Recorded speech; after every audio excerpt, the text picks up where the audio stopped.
আফগানিস্তান ও BCB একাদশের প্রস্তুতি match দিয়ে প্রায় ৯ মাস পর শুরু হলো বাংলাদেশের মাটিতে আন্তর্জাতিক ক্রিকেট ব্যস্ততা।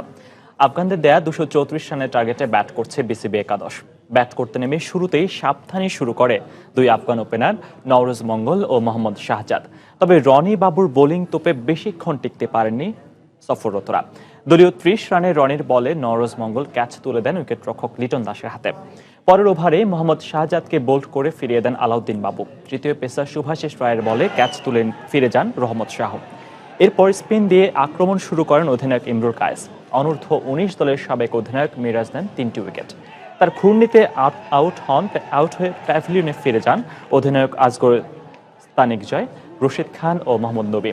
হাসমতুল্লাহ শোয়েদের প্রথম অর্ধশতকে ও শেষ দিকে মিরওয়াইজ আশরাফের ৩২ রানের ক্যামিওতে ভর করে ২৩৩ রানের চ্যালেঞ্জিং সংগ্রহ তুলে নেন আফগানরা।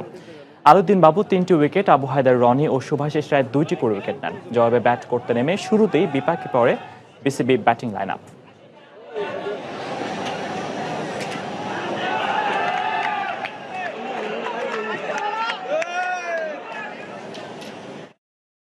এই মুহূর্তে নারায়ণগঞ্জের ফতুল্লা খান সাহেব ওসমান আলী স্টেডিয়ামে আছেন রিপোর্টার মাকসুম আলম খান। ম্যাচের সবশেষ পরিস্থিতি জানতে আমরা সরাসরি চলে আসছি তার কাছে। মাকসুম,